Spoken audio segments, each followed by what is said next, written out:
problem so many commentary channels have with critiquing Fallout 4 is that they're not actually critiquing the game. They're critiquing me.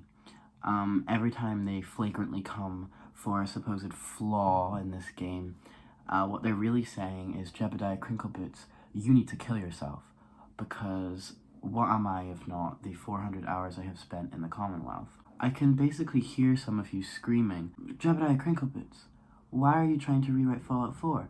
It's a perfect game. And in response I would have to say, oh, did I forget to take my meds again? Why are you screaming at me through my phone? Can you please be quiet? This is getting a bit much.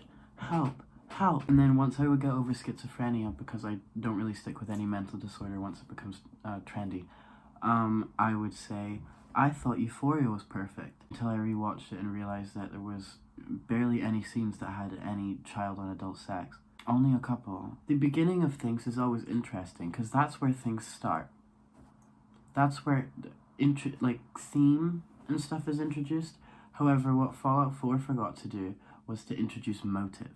Obviously, if you've played the game, you know that you and your family flee into the mountains to go to an ice bath. Your character is just gripped by horrible fat distribution just around the thighs.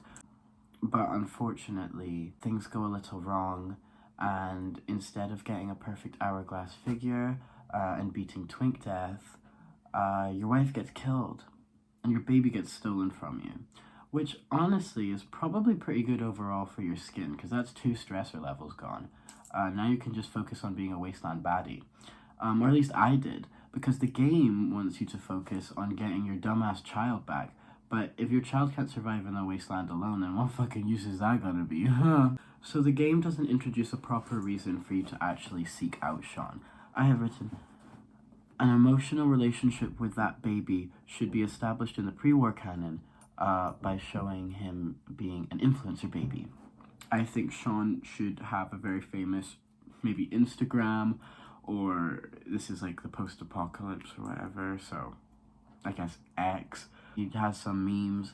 I get like a catchphrase of his could be like, goo goo. And it means that you have an actual reason for seeking him out. Monetary value. Many people say that raising children is uplifting, empowering, and gives them meaning in their lives. And I would say that they're really fucking stupid.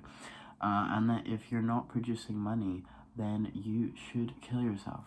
That's the purpose that all babies should serve. I think that it would introduce nuance to Nate's character. It would show that he doesn't need to be a soldier, you know?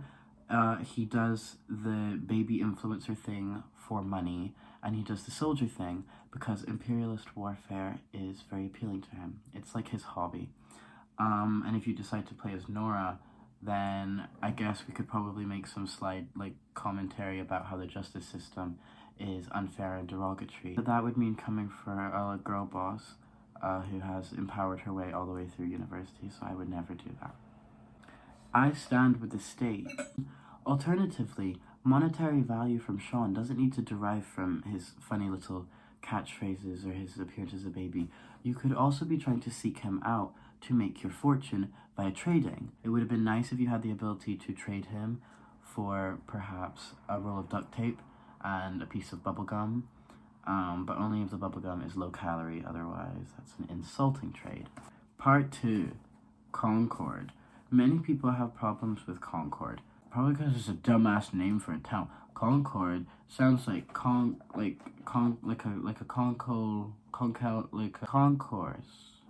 That's dumb. In Concord, many story things happen. This is where the Minutemen form, which I think was Fallout 4's biggest problem. I don't know why they ever decided to amplify libertarian voices. I would say Preston Garvey would be far too concerned about finding that damn baby. Many people have noted how after the quest where you save Preston and his gang of misfits, they just kind of send you off to Diamond City to go find your son. I think it would have been nice to have that follower there who actually really cared about your son, but also cared about him too much. Oh, I'm being silenced. Oh.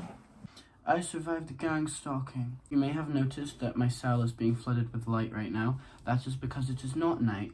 I got sent to the hospital for my horrible fall captured on camera. The powers that be tried to silence Jebediah Crinkleboots. It must assume that it's my ops in the Fallout 4 commentary community. Basically, my horrendous fall got me lots of neck, back, pussy, and crack damage. But fortunately the hospital let me off, which I was sad about because I was ready to sit there and make this video in the ward and hopefully claim all the pity points I got from that. I was ready to spend my Make-A-Wish on getting a 24-hour impunity period where I could kill my ex. But whatever. All I got was a fucking IV drip and they didn't even give me any morphine. Anyway, no rest for the contemptuous cringe.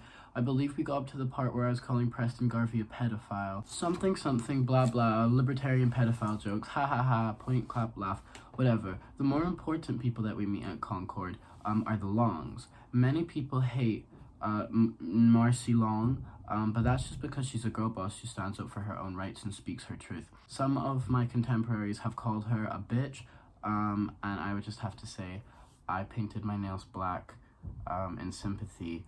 You know I'm a male feminist, I would never say the bitch word. We don't call them bitches, we call them hoes. And speaking of hoes, I think June Long needs to go the full way and be sissified. You may see that there's an undercurrent of sissification in a lot of my videos, but I don't know why you'd say that.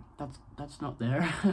that's definitely not there. I'm not trying to sissify you, but look into my eyes. Look into my. You want to put the skirt on so bad. People hate to see a girl boss winning, which is why Jodi Arias is in prison. Nice gal, by the way. She's in the block next to me.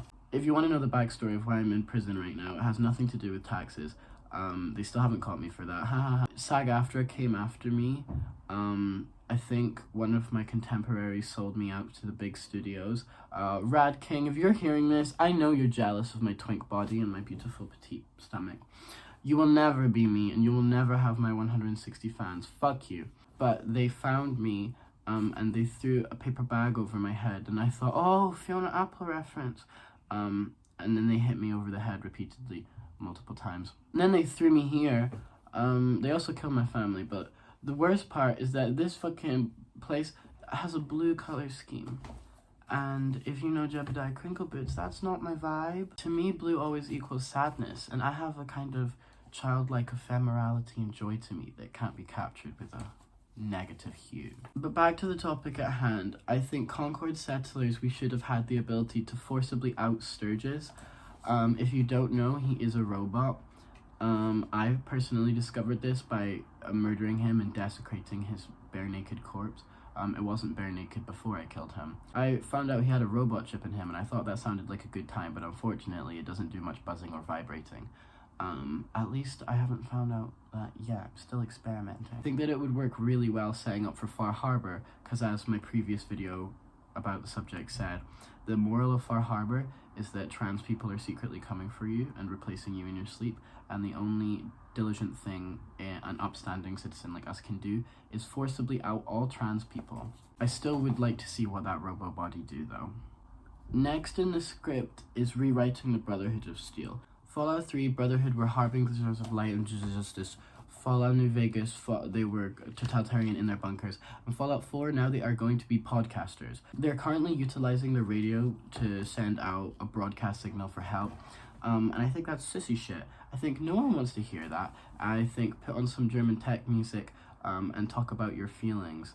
And more people would probably come to help you. I think too many men don't have hobbies and instead have an intellectual curiosity to do with alleles and genes, and I think that should be stifled and replaced with the only valid form of thinking, which is media analysis. I think that a podcast storyline would be a great way to disempower their bigotry, like maybe if they had jobs, they would get over that. Alternatively, if you're doing an evil playthrough, perhaps you could empower this bigotry.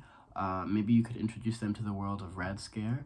That would double as a kind of little entendre, you know, I'm an English lit student, I know double entendres. Comment down below how good my writing is and also how big my muscles look. Perhaps we could get Paladin Dance on the Thinspo, because you know, he's a robot, and he's been trapped by his body into being something he doesn't want to be, which is the same storyline that goes for fats. Sorry, I mean fat people. Otherwise, I guess he could convert to fake Catholicism, which is kind of like real Catholicism, except they don't actually go for minors, they just pretend to. Regardless, I think when writing the Brotherhood of Steel in Fallout 4, they didn't have enough motivations. I think my motivations, racism and podcasting at least, gives them something to do. We could also, you know, get them into bone smashing, Chad maxing, and, you know, drawing soy jacks of their political opponents. You know, having sex with me. That's not really a hobby though, that's a lifetime commitment. Paladin Dance, if you're watching this, baby, please, I'm still kind of a virgin. Next up is the Institute, and I actually asked my friend what he would do if he was going to rewrite the Institute. And in response, he sent me a graph on illiteracy rates in the Kingdom of Yugoslavia in 1931 and a link to a website selling over-the-counter growth hormones. Perhaps he was doing commentary on scientific progress, you know, the bodily ascension that comes with technological innovation, maybe the manufactured degrowth of certain civilizations that comes under industrialization.